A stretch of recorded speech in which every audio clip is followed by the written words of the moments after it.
नमस्कार मंडळी, आता आपण पुढचा सेक्टर बघूया.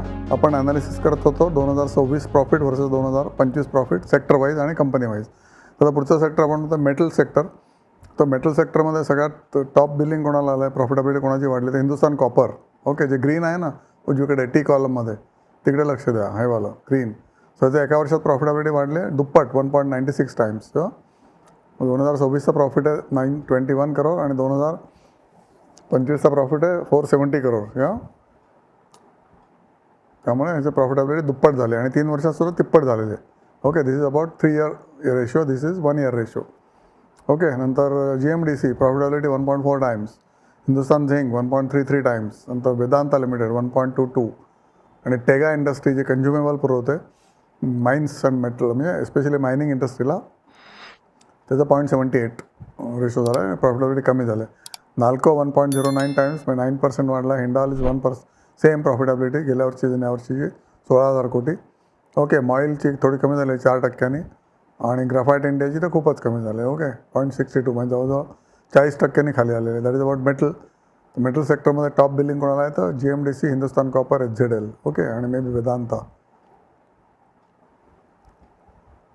त्याच्यानंतर मीडियामध्ये तर खस्ताच आहे. मीडियाला नुसतेच आपण म्हणतो media sector will do well, बरेचसे ॲनालिस्ट पण सांगत असतात टी व्हीवर, मीडिया विल डू ना very well, but I don't trust that at all. मीडियाची वाट लागलेली असते याच्यामध्ये. बघा, कुठला फक्त NDTV सोडून, NDTVसुद्धा आत्ता प्रॉफिटमध्ये चुकीचा रेशो आला आहे. तर आत्ता सुद्धा लॉस वाढलेला आहे त्यांचा. त्यामुळे -323 लॉस आहे, गेल्या वर्षी -200 होता, म्हणजे वाढलेलाच आहे लॉस. त्यामुळे मीडिया सेक्टरमध्ये एकही कंपनी अशी नाही आहे की ज्याचा प्रॉफिट वाढलेला आहे. So ignore that NDTV is green. Okay, त्याचं मायनस साईन टाकायचं राहिलेलं आहे. लुबाईल सेक्टर पण सो चालतो. याच्यामध्ये काही प्रॉफिटेबिलिटी विशेष वाढत नाही. विडॉल बघण्यासारखं आहे. 1400 रुपयाला असलं तर त्याची टार्गेट 2000 असू शकतं. 15% प्रॉफिट वाढलेलं आहे. ओके, जुना टाईड वॉटर ऑइल, त्याचं नाव आता नवीन विडॉल झालेलं आहे. मामर लॉली 4% प्रॉफिट वाढला आहे. कॅस्ट्रॉल 2%. काय नाही, 2% म्हणजे काय, आणि 3 वर्षात 11% फक्त. MNC कंपनी आहे, कॉम्पिटिशन जबरदस्त आहे. Gulf oil is having giving good tough time to Castrol. Gulf oil Indian company आहे, ह्याचा प्रॉफिटेबिलिटी बरी वाढलेली आहे. ओके, 1.72 टाइम्स रेशो आहे 3 वर्षाचा, आणि एका वर्षाचा आता 5% कमीच झालं आहे. त्यामुळे lube oil also can be ignored except for the Veedol. Okay, you can look at the Veedol because technically it is at the bottom. लॉजिस्टिक्सवर तसाच सेक्टर आहे. लॉजिस्टिक्समध्ये काय अर्थ नाही आहे. ओके, VRL लॉजिस्टिक्स त्यातल्या त्यात ओके वाटतं आहे मला. प्रॉफिटेबिलिटी 1.3 टाइम्स झाले. ब्लू डार्ट गॉन केस आहे, कॉनकॉर गॉन केस आहे, GDL गॉन केस, चार्टर्ड लॉजिस्टिक्स तर काय नोबडी लुक्स ॲट दॅट. आता तुम्ही बघा कुठली logistics company, they are not including delivery, they are not doing well. कारण त्यांच्यामध्ये प्रायसिंग पॉवरच नाही. माल उचलायचं असेल तर या रेटला उचल, नाही तर दुसरा माणूस बोलवतो, दुसरा ट्रक बोलवतो आहे, right. So that is the problem with logistics. लॅबला प्रचंड उत्तम दिवस आहेत. बघा कोण लॅब्स आहेत. Okay, Thyrocare. ओके, याची प्रॉफिटेबिलिटी 80% वाढलेली एका वर्षामध्ये, आणि 3 वर्षामध्ये 2.55 रेशो. ओके, 2023चे प्रॉफिट बघा किती आहेत, 64 करोड, आणि यावेळेचं किती आहेत, 163. Unbelievable, right. Thyrocare, Metropolis 31% growth. नंतर Krishna diagnostic, Vijaya diagnostic 20% growth. त्यातल्या त्यात डॉक्टर लालची आत्ता 4% ग्रोथ झाले. कसं काय मला आश्चर्य वाटतं. Maybe they are in the expanding mode, पण त्याच्यामुळे डॉक्टर लालचा शेअर खाली आले असेल. आणि you can have look at technicals of this great companies, आणि हे नेहमी वाढतच जाणार आहे. ओके, आज समजा 3 कोटी लोक टेस्टिंगला जातात, उद्या 4 कोटी जातील. ओके, पुढच्या वर्षी 10 कोटी जातील. सो एक्सपोनेन्शियल ग्रोथ आहे या सगळ्या कंपन्यांची, आणि याला ऑलरेडी कॉम्पिटिशन आलेली आहे. ओके, पहिल्यांदा अगदी लोकल ह्या होत्या बघा लॅबोरेटरीज, आता त्या सगळ्या लोकल लॅबोरेटरीज या लोकांनी गिळंकृत केलेल्या आहेत. ओके, आधी पुण्यामध्ये गोविलकर लॅब होती किंवा अजून छोट्या लॅब होत्या, अजूनही आहेत काही, त्या सगळ्या आता हे लोक खाऊन टाकणार, आणि ते लोकंसुद्धा आता काम करायला नको म्हणून त्यांना विकून टाकणार आपली कंपनी. डॉक्टर लाल, विजया डायग्नॉस्टिक, कृष्णा डायग्नॉस्टिक, थायरोकेअर, मेट्रोपॉलिस, ते laboratory companies for the human consumption. This is consumption item. Okay, दर महिन्याला टेस्ट करून आणा. डॉक्टर पहिल्यांदा गेलो की म्हणता हे 4 रिपोर्ट आणा किंवा 10 रिपोर्ट आणा, आणि त्याच्यातच तुमचे 2000 रुपये खर्च होतात टेस्टमध्ये. तर हे सगळे या कंपन्यांना पैसे मिळतात. ओके, त्यामुळे ह्या कंपन्यांचे तुम्ही शेअर घेतले तर तुमचे ॲटलिस्ट एका वर्षातले अर्धे जे तुम्ही लॅबोरेटरीला पैसे देतात ते निघू शकतात. ओके, फक्त योग्य भावात योग्य कंपनी घ्यायला पाहिजे, आणि या सगळ्या कंपन्यांचे काय उत्तम कामगिरी आहे. फक्त टेक्निकली तुम्हाला बघायला पाहिजे की आत्ता 1 वर्ष लो कोणाचा आहे, 2 वर्ष लो कोणाचा आहे का, कोणाचाच नसेल 2 वर्ष लो, पण 6 महिन्याचा लो कोणाचा असेल तर असू शकतो. तर त्याप्रमाणे तुम्ही ॲक्शन घ्या आणि थोडीशी एंट्री करायची. तर 2-3 हजार रुपये टाकायचे फक्त. तो अजून पडला तर उत्तमच आहे, अजून घ्या. नाही पडला तर ऑब्व्हियसली तुम्हाला 10% 20% प्रॉफिट होणारच आहे एका वर्षामध्ये, हाय प्राईसला सुद्धा. तर ज्वेलरीमध्ये Titan was probably the highest, नाही टायटन नाही, Senco Gold is highest multiplier. 3.52 profitability वाढली एका वर्षामध्ये. कल्याण ज्वेलर्सची 1.89 times. Shringar Mangalsutra same. PN Gadgil is also same. आणि यात प्रॉफिटेबिलिटी का वाढली आहे सेन्को, कल्याण, श्रृंगार आणि PN गाडगिल? कारण यांनी सोन्याची इन्व्हेंटरी ठेवली. यांचे जे तुम्ही बॅलन्स शीट बघितलं तर इन्व्हेंटरी तुफानी वाढलेली आहे. ऑब्व्हियसली त्यामुळे कर्जही वाढलेलं आहे. ओके. आणि हाय रेटला त्यांनी आता जर सोनं विकणार असतील ते हाय रेटला, तर obviously that will be converted into cash. Okay. की loan will be repaid back. पण हे लोक विकणार नाहीत, त्यामुळे इन्व्हेंटरीमध्ये सोनं बसलेलं आहे. दे आर थिंकिंग दॅट सोनं अजून डबल होईल. त्याच्यामुळे प्रॉफिटेबिलिटी त्यांची जास्त आलेली आहे आत्ता, बिकॉज इन्व्हेंटरी त्यांनी गेन दाखवलेला आहे. ओके. त्याच्यामुळे प्रॉफिटेबिलिटी जास्त दाखवलेली आहे त्यांनी. पण बेसिकली सेन्को गोल्ड, कल्याण ज्वेलर्स आणि ह्याच्यामध्ये Titan is only on which can be reliable. पण टायटन तर शेअर खूपच वरती आहे, म्हणजे तो आत्ता घेण्यात काय पॉईंट नाही असं मला वाटतं. त्याच्यात मग PNG तुम्ही घेऊ शकता 500 रुपयाला आला असेल तर. आणि सेन्को गोल्ड, कल्याण आणि Shringar Mangalsutra, you can see the graphs. I don't track them. PN गाडगिलचा मी ट्रॅक करतो. ओके. 750 जेव्हा IPO आला होता तेव्हा 750-800 होता तो. आता मध्ये परत 570 वगैरे गेला, आता परत 500 रुपयाला आला असेल. तर 500 रुपयाला किंवा 500च्या खाली आला तर घ्यायला हरकत नाही आहे PNG. ओके. आणि ज्वेलरी सेक्टरचं अट्रॅक्शन काय कमी होणार नाही जिंदगीमध्ये. आपण म्हणतो नवीन मुलींना काय लागत नाही वगैरे, ज्वेलरी घालत नाहीत वगैरे, पण हे लोक आता खूप स्मार्ट झाले ज्वेलर्स. ते असे गोष्टी बनवतात की जे अट्रॅक्टिव्ह दिसतील आणि त्याला प्रचंड मार्जिन जास्त आहे. म्हणजे सोन्याच्या दागिन्यापेक्षा या दागिन्यांना मार्जिन जास्त आहे. ओके. W जास्त मिळतो. त्याच्यामुळे ह्याला खपत राहणारच आहे. Right. As long as women are working and earning tons of money and they are financially independent. So विचारायलाच नको. ओके. पुढचं IT सेक्टर सो चाललं आहे. त्यातल्या त्यात मग मुद्रा, BLSE सर्व्हिसेस यांची प्रॉफिटेबिलिटी वाढली आहे बऱ्यापैकी.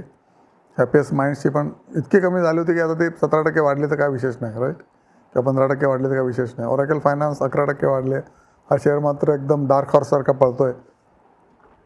9,700 झाला असेल किंवा 10,000 सुद्धा होऊ शकतो. आत्ताच 6,400 होता 4 महिन्यापूर्वी. Protein services is one of the share which I feel has a good potential.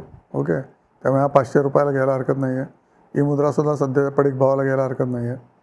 आणि Quick Heal, I don't know, Quick Heal is making losses quarter after quarter, त्यामुळे तो पडलेला आहे. पण I don't know whether they will make profit again or have no idea. Okay. Smartlink is मटका share त्यातल्या त्यात. Okay. आता ऑलरेडी तो 180 जाऊन परत खाली आलेला आहे. त्यामुळे ओके. त्यानंतर पुढचा बघू आपण. Investment sector. हा इन्व्हेस्टमेंट सेक्टरसुद्धा फिनॉमिनली काय म्हणायचं, going to give you good wealth. Okay. तर इन्व्हेस्टमेंट कंपन्या कुठल्या आहेत? Bharat for investment. ओके. त्यानंतर बाल्मर लॉरी इन्व्हेस्टमेंट, टाटा इन्व्हेस्टमेंट, ही जबरी कंपनी आहे टाटा इन्व्हेस्टमेंट. याची प्रॉफिटेबिलिटी बघा केवढी वाढली. 39% वाढलेली एका वर्षामध्ये. ओके. बाल्मर लॉरी इन्व्हेस्टमेंटसुद्धा 46% वाढले. आणि भारत फॉर इन्व्हेस्टमेंटची तर तिप्पट झाली प्रॉफिटेबिलिटी. किर्लोस्करची पण इन्व्हेस्टमेंट कंपनी आहे. पिलानी इन्व्हेस्टमेंट आहे बिर्लाची. आणि कल्याणी इन्व्हेस्टमेंट आहे पुण्याची, कल्याणी ग्रुप ऑफ कंपनीज, त्यांची पण इन्व्हेस्टमेंट आहे. कल्याणीचं बुक व्हॅल्यू 19,000 आहे आणि मार्केट प्राईस 3,000 आहे. जेव्हा मार्केट वर जाईल तेव्हा शेअर तो विकून टाकायचा असतो आणि आता जेव्हा मार्केट खाली आहे तेव्हा शेअर घ्यायचा असतो. या सगळ्या कंपन्या तशाच आहेत. पडल्या की इतक्या पडतात आणि वाढल्या की प्रचंड वाढतात. तर म्हणजे ज्यांना विशेष मार्केट बघायचं नाही, 2 वर्षानंतरच मार्केट बघायचं आहे किंवा आता पुढचं बुल मार्केट जेव्हा पीकला जाईल तेव्हाच बघायचं आहे, त्याने आत्ता ह्या सगळ्या शेअरपैकी काही शेअर घ्यायला हरकत नाही आहे. सगळे शेअर आता खाली आलेले आहेत, including BF investment, Tata investment, okay, Kirloskar investment, Pilani आणि कल्याणी. ओके. पण योग्य भावाला विकले पण पाहिजे. विकले नाहीत तर परत खाली येणार आणि परत तुम्ही येरे माझ्या मागल्या. ओके. तसं नाही करायचं. त्याच्यामुळे तुम्हाला विकता पण यायला पाहिजे आणि तुम्ही वॉच ठेवला पाहिजे. हां. त्यानंतर इन्शुरन्स सेक्टर. इन्शुरन्स सेक्टरमध्ये न्यू इंडिया इन्शुरन्सची प्रॉफिटेबिलिटी चांगली वाढली आहे. 37% वाढले. GIC REची 21% वाढले. LICचे 19% वाढले आणि ICICI प्रूची 15% वाढले. ओके. लॉम्बार्ड 11% आणि त्यातल्या त्यात ICICI प्रूचं रेकॉर्ड 3 वर्षातही चांगला आहे, LICचं उत्तमच आहे, GIC-RE पण चांगला आहे. आपण हे सगळे शेअर्स आता न्यू इंडिया इन्शुरन्स तर 160वर पडी आहे आता, 120 125 लोएस्ट. तर हा शेअरसुद्धा कधी पण 225ला जाऊ शकतो या. आणि नंतर GIC-RE सुद्धा सेम. GIC-RE काही विशेष पडलेलं नाही आहे, पण वाढला पण नाही आहे. ICICI Pru मात्र पडलेला आहे, त्यामुळे ICICI Pruकडे तुम्हाला बघायला हरकत नाही आहे. You may be able to get a good काय म्हणायचं return in next 1 or 2 years. That is what RC Pru आणि ICICI Lombard. HDFC लाईफ पण 6% प्रॉफिटेबिलिटी वाढलं आहे, त्यामुळे हा पण HDFCच्या ब्रँड इमेजमुळे हा शेअर घेण्यासारखा आहे. Maybe if it's come down to 550 किंवा 525ला आला असेल तर घ्यायला हरकत नाही. माझे वडील नेहमी म्हणायचे की कुठला शेअर किती टक्के खाली आला की घ्यावा, तर ते म्हणायचे की 50% आला की त्याच्याकडे विचार करायला हरकत नाही. पीकपासून 50% आलेले शेअर तुम्ही बघा. ओके, आणि येतात पीकवरून 40%वर सुद्धा शेअर येतात, 30%वर सुद्धा येतात. ओके, ते काय येतात तर बेसिकली प्रॉफिटेबिलिटी पडलेली असते आणि फ्युचर एवढं काही चांगलं नसतं किंवा ब्लिक असतं. आणि show me the numbers market म्हणतं. तुम्ही जोपर्यंत नंबर दाखवत नाही, प्रॉफिटेबिलिटी दाखवत नाही, म्हणजे सेल्स वाढलेले नाही आहेत, प्रॉफिटेबिलिटी वाढलेली नाही आहे, तोपर्यंत तो शेअर पडतच जातो. आणि शॉर्ट करणारे लोक त्याच्यावर तुटून पडतात. त्यामुळे तो शेअर 20%ला पण येऊ शकतो. 100चा शेअर 20 रुपयाला पण आलेला आहे. पण चांगली जर कंपनी असेल तर ती टर्न अराउंड करते मॅनेजमेंट, आणि तो शेअर परत 20 रुपयाचा 200 रुपये होऊ शकतो. हे मी बघितलेलं आहे. त्याच्यामध्ये तुम्ही ज्ञान आवश्यक आहे गोळा करणं. ज्ञानानेच तुम्हाला पैसा मिळतो. त्यामुळे प्रत्येक कंपनी करते काय तुम्हाला माहिती पाहिजे, आणि त्याचं प्रॉफिटेबिलिटी का पडले हे माहिती पाहिजे, आणि का वाढणार आहे किंवा वाढल्यानंतर अजून काय वाढणार आहे ते पण तुम्हाला माहिती पाहिजे. त्याप्रमाणे तुम्ही त्याच्यावर बेट घेऊ शकता आणि प्रचंड संपत्ती कमवू शकता. पण हे जर कळलं नाही तर तुम्ही रावाचे रंक पण होऊ शकता, पण रंकाचे राव पण होऊ शकता. त्याच्यामुळे दोन्ही गोष्टी होऊ शकतात. त्यामुळे सोचकर समजकर इन्व्हेस्ट कर. ओके, आणि त्याच्यापैकी एक न्यू इंडिया इन्शुरन्स मी रेकमेंड करू शकतो तुम्हाला. Okay, not that I want you to buy immediately, but yes, मार्केटला ऑर्डर लावून ठेवा 120 रुपयाला, which is maybe 2 year low. आणि झाली तर झाली, नाही तर नाही. आणि आत्ता 140ला घेतलात तर 120ला आला तर अजून 100 घ्यायचे. ओके, आणि 140ला घेऊन तुम्ही समजा 160ला घेऊन समजा तुम्ही 220ला गेला तर विकून टाकायचा. मला पण विचारायचं नाही. ओके, तुमचा प्रॉफिट तुम्हालाच माहिती, राईट.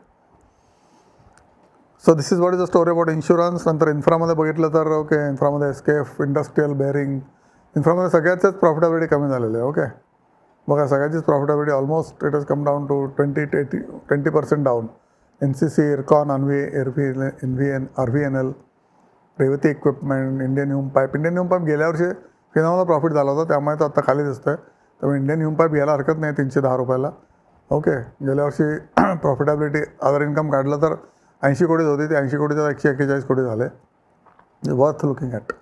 इलेक्ट्रिक स्टील कास्टिंगवर काट मारले मी. BF utility also you can think of. कारण यावेळेला प्रॉफिटेबिलिटी का कमी आले माहीत नाही, एकदमच पडली प्रॉफिटेबिलिटी. गेल्या वेळेला 710 कोटी, यावेळेला फक्त 16 कोटी होती, यावेळेला फक्त 2 कोटी प्रॉफिटेबिलिटी आहे. BF युटिलिटी बँगलोरची रस्ते, म्हैसूर बँगलोर कॉरिडॉर यांना सगळं तिथे इम्प्रूव्हमेंट अँड डेव्हलपमेंट करतात ते लोक. RB इन्फ्रा पण न समजलेली कंपनी आहे. गेले काहीच केलं नाही याने गेले 5 वर्षामध्ये. लँग्विशिंग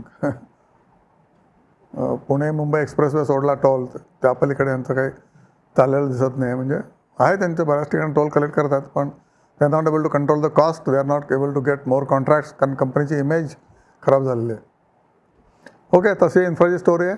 आणि इन्फ्रा सेक्टर आपण म्हणतो की किती मोदी प्रोजेक्ट देणार, काय देणार, पण इन्फ्राचे नंबर्स बघून तुम्हाला असं वाटेल की very few companies are worth buying in infra. Not that every company is a gold mine. तर सोचकर समजकर, आणि कधी कुठल्या नावावर जाऊन तुम्ही कधीही शेअर घेऊ नका. नावात काहीही नसतं.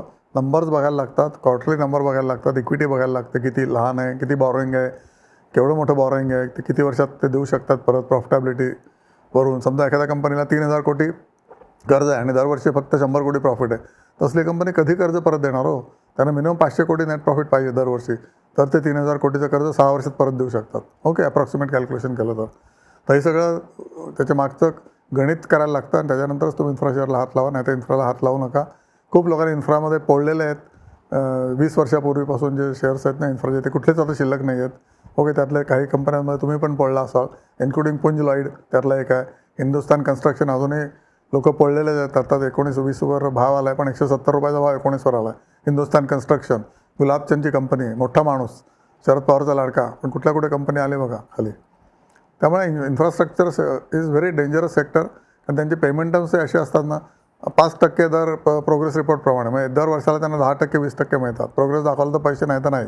त्यात अजून पंचलिस्ट निघत असते की हे झालं नाही, ते झालं नाही, ते झालं नाही. कारण इन्फ्रास्ट्रक्चरच्या शेअरमध्ये तुम्हाला 20-25 किलोमीटर चालावं लागतं, ओके, किंवा हिंडावं लागतं. त्या हिंडण्यामध्ये कोणाला इंटरेस्ट नसतो, मग ऑडिट करावं लागतं.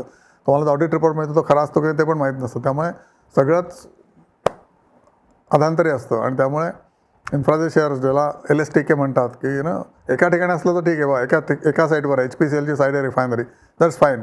But if it is a big road आणि बिग डॅम हॅपनिंग आणि crores ऑफ रुपीज संक इन टू द कॉन्क्रीट, आणि किती कॉन्क्रीट लागलं किती नाही लागलं नोबडी नोज, ओके. ऑनेस्टी या जगातनं डिसअपेअर होत चाललेलं आहे. त्यामुळे ऑब्व्हियसली इन्फ्रा कंपन्यांवर बेट लावण्यात काहीच अर्थ नाही आहे, अनलेस त्याच्यापेक्षा इन्फ्राचा ETF घेऊ शकता तुम्ही. That is a better option than putting any money in any of the infra companies, okay, including may be NCC किंवा कुठलंही आता मी सांगतोय ते, ओके. मे बी त्यातल्या तर Indian Hume pipe is better of the all evils, okay. तसं तुम्हाला video आवडला तर लाईक करा, सबस्क्राईब करा, पुढे पाठवा आणि पुण्य कमवा. सेक्टर बाय सेक्टर ॲनालिसिस करणं इम्पॉर्टंट आहे, कारण आता मी तुम्हाला जसं सांगितलं, पेपर, शुगर, इन्फ्रा हे सगळे वर्स्ट सेक्टर्स आहेत. आणि त्यातल्या त्यात वेल्थ सेक्टर आणि इन्व्हेस्टमेंट सेक्टर बेस्ट सेक्टर्स आहे. Bank sector is another best sector आहे. सो थँक्यू सो मच आणि गॉड ब्लेस यू.